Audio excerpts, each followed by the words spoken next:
The first time I realized my new neighborhood had a problem, I was standing in my own driveway, staring at a bright orange parking violation notice slapped onto my truck's windshield. Unauthorized vehicle, subject to towing, it read in thick, black lettering. I frowned, glancing around. My house sat at the end of a quiet cul-de-sac, a picturesque row of suburban homes with manicured lawns and identical mailboxes. It was the kind of neighborhood where everything looked pristine, where the air smelled like freshly cut grass and overpriced HOA fees, and, apparently, where you could get a parking violation in your own damn driveway. I ripped the notice off and scanned the fine print. The signature at the bottom caught my eye. Karen Whitmore, head of the Homeowners Association. Just as I was crumpling the paper in my fist, a sharp, disapproving voice sliced through the silence. "Excuse me, sir." I turned to see her, a middle-aged woman in a pastel pantsuit, clutching a clipboard like it was a weapon. Her lips were pursed so tightly they could have vacuum-sealed a bag of coffee beans. "You can't park that thing here," she said, eyeing my truck like it had personally insulted her. I took a slow breath, keeping my temper in check. "It's my driveway." Karen's eyes narrowed. "Your driveway is part of the neighborhood's shared aesthetic. Oversized vehicles disrupt the visual harmony of our community." I almost laughed. Visual harmony. It wasn't like I had parked a junkyard full of rusted wrecks in my yard. My truck was clean, well-maintained, and more importantly, mine. "You need to move it," she continued. "HOA regulations strictly prohibit vehicles over a certain length." I glanced at my truck, then at the street where another neighbor's luxury SUV, longer than my truck, sat undisturbed. I folded my arms. "Let me guess. That rule only applies to me." Karen's face didn't twitch. "Rules are rules. If you have an issue, you can file a complaint. But I should warn you, the HOA always wins." With that, she turned on her heel and strutted off, clipboard clutched tight like she had just delivered a royal decree. I stared after her, jaw clenched, hands tightening into fists. This wasn't just about my truck. This was about control. I had spent years saving up for this house. I wasn't some clueless new homeowner. I had read the HOA rules front to back before moving in. Nowhere did it mention driveway restrictions like the one Karen had just thrown in my face. But I knew exactly what this was. Karen didn't like me. Maybe it was because I wasn't one of the suburban dads who waved at her like she was the neighborhood queen. Maybe it was because I didn't grovel every time she sent out a condescending HOA newsletter. Or maybe it was because I had a habit of questioning ridiculous rules instead of blindly obeying. Whatever the reason, she had singled me out. And I had a sinking feeling this was just the beginning. I looked at my truck again, sitting exactly where it should be. I had worked too hard for this house, for this life, to let some power-hungry HOA dictator push me around. If Karen thought she could steamroll me, she had no idea who she was dealing with. Karen Whitmore wasn't just an HOA president. She was a self-appointed suburban dictator. In her perfectly pressed pastel pantsuits, she marched through the neighborhood like she was surveying her kingdom, her clipboard held like a judge's gavel. She wasn't elected. Oh no. Karen had inherited her position after the last HOA president mysteriously stepped down. Rumors involved an anonymous complaint about an unapproved backyard gazebo. She had memorized every rule, regulation, and obscure zoning bylaw, but she didn't enforce them equally. The McAllisters, who threw loud barbecues every weekend, somehow never received a noise violation. The Chandlers, who parked their oversized luxury SUVs halfway across the sidewalk, never got so much as a warning. But me? My truck, my mailbox being a quarter-inch too tall, my grass being slightly less green than my neighbor's. Those were Karen's top priorities. She thrived on power through pettiness. She didn't just want things done her way. She wanted people to fear her authority. And unfortunately, most of the neighborhood did. I had seen grown men lower their gazes when she walked by.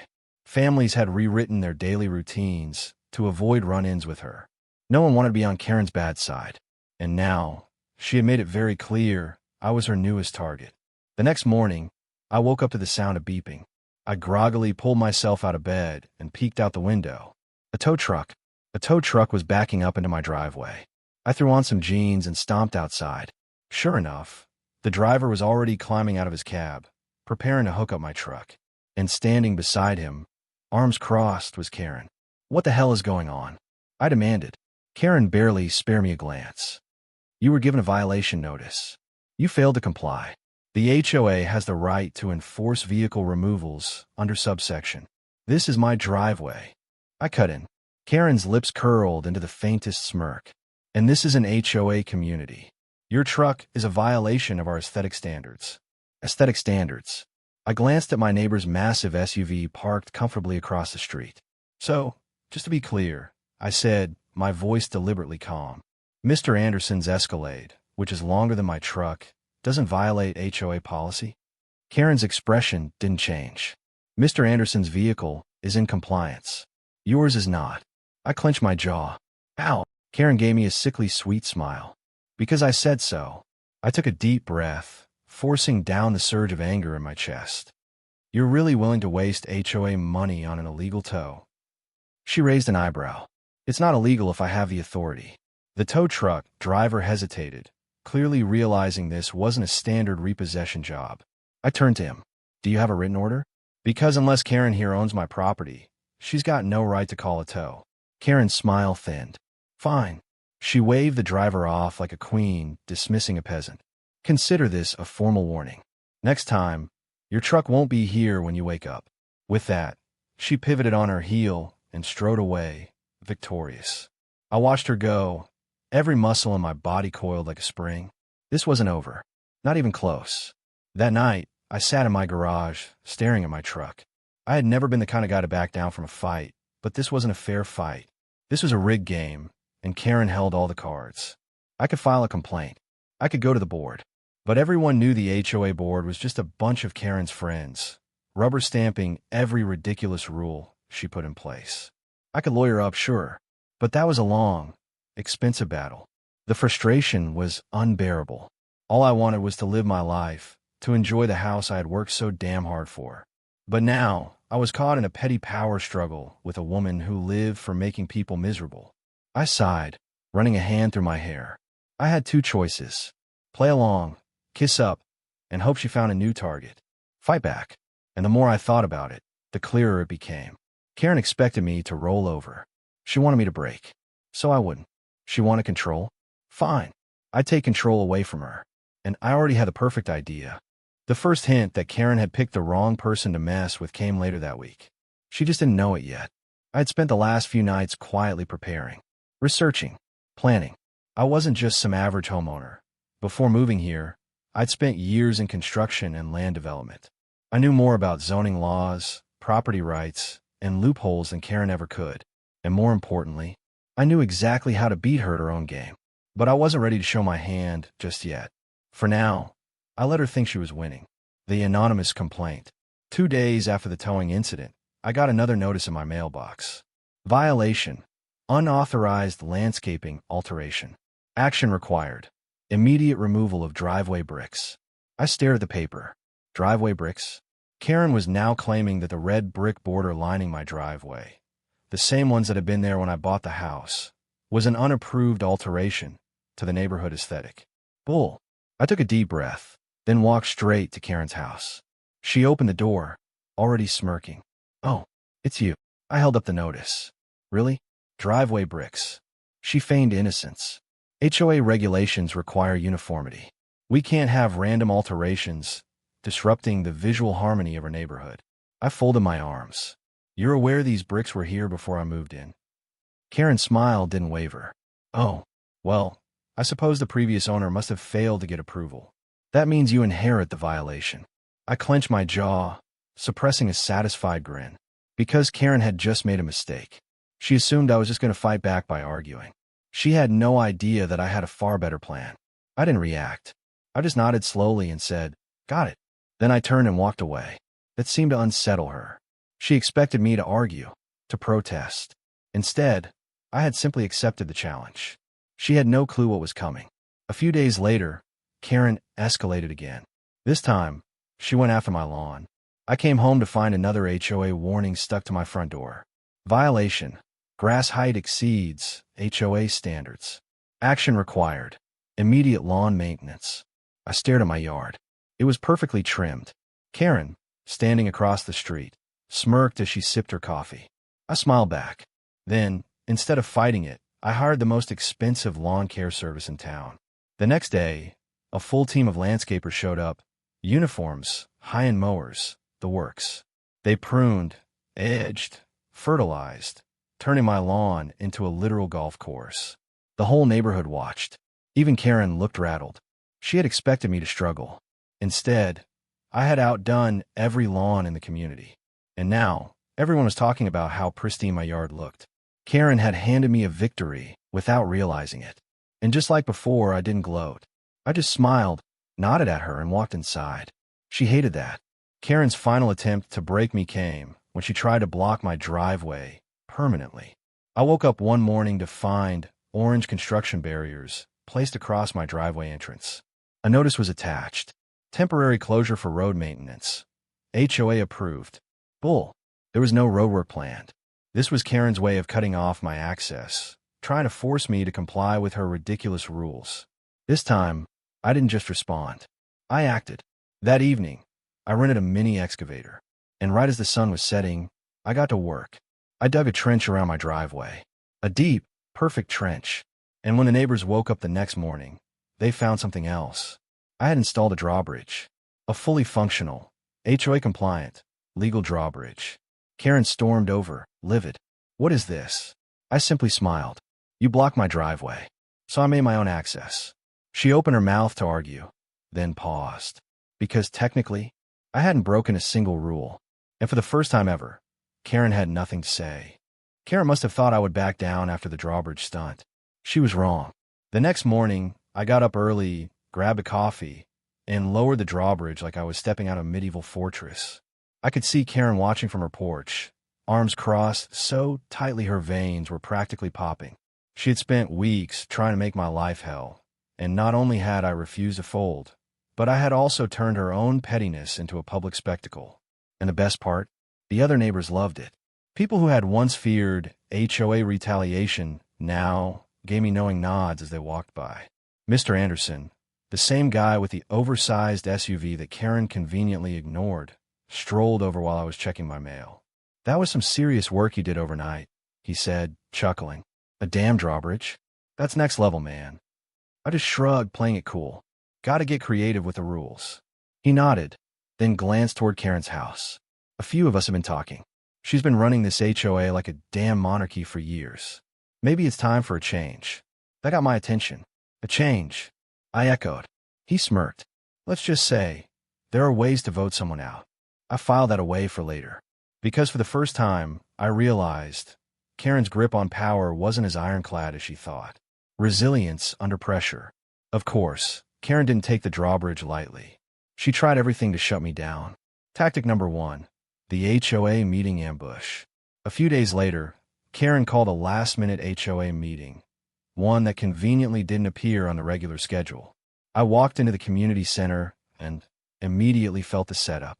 Karen was seated at the front, her clipboard in hand, flanked by a few HOA loyalists. The rest of the room? Regular homeowners, most of whom had come out of sheer curiosity. We need to address an ongoing violation, Karen announced, barely containing her smirk. One that threatens the integrity of our community standards. I leaned back in my chair. This should be good. She clicked her pen. This structure erected at Mr. Carter's residence, she deliberately avoided saying drawbridge, is an eyesore and a clear breach of HOA guidelines. Murmurs rippled through the room. I let the moment breathe, then raised a hand lazily.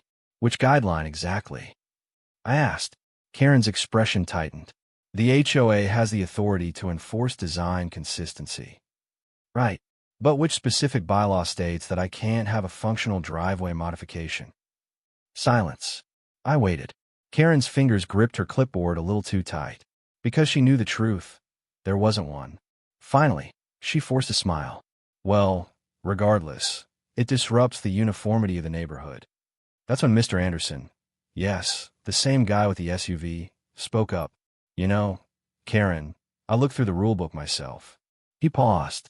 Nowhere does it say that a driveway can have, say, a unique entry system. Karen's eye twitched. It's an eyesore. It's innovative, someone else piped up. A few others nodded in agreement. Karen's own meeting was turning against her. I watched as she realized it. And just like that, her iron grip on the HOA. It cracked. Tactic number 2. The official threat. Karen wasn't done. The next morning, I found a letter taped to my door. Final notice. Your property is in violation of HOA standards. Failure to comply will result in legal action. I sighed. If she wanted a legal battle, I was more than ready. I pulled out my phone and made a call. Hey, Jim. Remember that favor you owe me? Jim, an old friend from my construction days, also happened to be a real estate attorney who specialized in HOA disputes. And Karen? She had just walked into a legal nightmare. The tension in the neighborhood was at an all-time high. Karen had spent years terrorizing homeowners, bending rules to suit herself. But for the first time ever, she was losing. And she knew it. More and more neighbors had started asking questions. Whispers about the next HOA election were growing. People who had once cowered under Karen's authority were standing up, talking back. And then, the moment that sealed Karen's fate, it came in the form of a simple, official-looking envelope. I personally delivered it to her doorstep. She opened it, read the contents, and for the first time since this battle began, Karen went pale. Because now, it was her turn to be backed into a corner. And I couldn't wait for what came next. Karen had spent weeks trying to make my life miserable. She weaponized HOA rules, sent bogus violations, and even blocked my driveway, all because she saw me as some nobody she could control. But now, it was time for her to learn exactly who she was messing with. The morning after I delivered that mysterious envelope, Karen stormed over to my property. She was clutching the letter so tightly her knuckles had turned white. "What the hell is this?" she snapped, shoving it toward me. I took a sip of my coffee, completely unfazed. "It's a formal challenge to your authority as HOA president." Her jaw clenched. "You think you can just—" "Oh, I don't think, Karen. I know." I took a step closer, lowering my voice just enough so the neighbors who were watching had to lean in. "See, I did a little digging. And guess what I found?" I smiled. "You never properly filed your HOA presidency renewal paperwork last year." Karen blinked. I continued, enjoying every second of this. According to HOA bylaws, if a president fails to submit their renewal on time, an emergency election can be called. I tapped the paper, which means I just triggered a community vote. Her lips parted. That's ridiculous." Oh, and it gets better." I turned toward the crowd of neighbors who had gathered, all eager to see this play out. "Did you all know that Karen has been pocketing HOA funds?" The murmurs exploded into full-blown whispers. Karen froze. "That's a lie." I pulled out another set of documents. "See, as part of my little research project, I had an attorney who specializes in HOA fraud look into our finances. Turns out, over the past 3 years, there have been multiple miscellaneous expenditures that don't have proper invoices attached. I held up one page in particular, like this $3,200 charge for community landscaping, except there was no landscaping done that month." Karen's face went from red to ashen white. "That money was for," she faltered. I raised an eyebrow. "For what?" "A personal spa day." The crowd gasped. Even the hardcore HOA loyalists looked unsettled. Because this wasn't just pettiness. This was outright corruption. Power shift. Karen's voice wavered for the first time ever. This is slander." I folded my arms. "It's not slander if it's true. But hey, if you'd rather take this to court, my attorney would be happy to make this a legal matter." Silence. Absolute silence. Karen had spent years using her power to intimidate others. Now, she was the one cornered. Her usual arrogance crumbled under the weight of public scrutiny. Neighbors, some of whom had feared her for years, started whispering, doubting. Then, Mr. Anderson, the same guy who had watched this all unfold, stepped forward. "I think it's time for a change in leadership." A few people nodded, then more, and then a full-blown wave of agreement swept through the crowd. Karen staggered back like the air had been knocked out of her.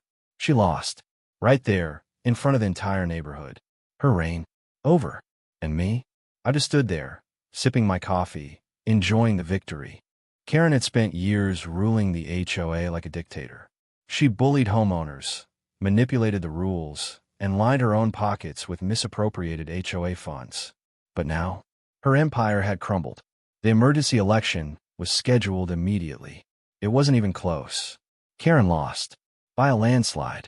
"Mr. Anderson, a longtime homeowner who had been silently watching Karen's reign of terror, was elected as the new HOA president. And one of his first actions? Ordering a full audit of the HOA's financial records. That's when the real consequences hit. The missing funds, the fake invoices, the unexplained charges.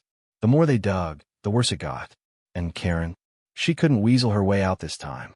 She had been exposed. The HOA voted unanimously to report her to the authorities. And before she knew it, Karen was facing formal fraud charges. And just like that, the woman who had tormented the neighborhood was now fighting to stay out of jail. The neighborhood turns against her. Even beyond the legal fallout, Karen's social standing was obliterated. The same people who had once feared her now openly mocked her. One of my favorite moments?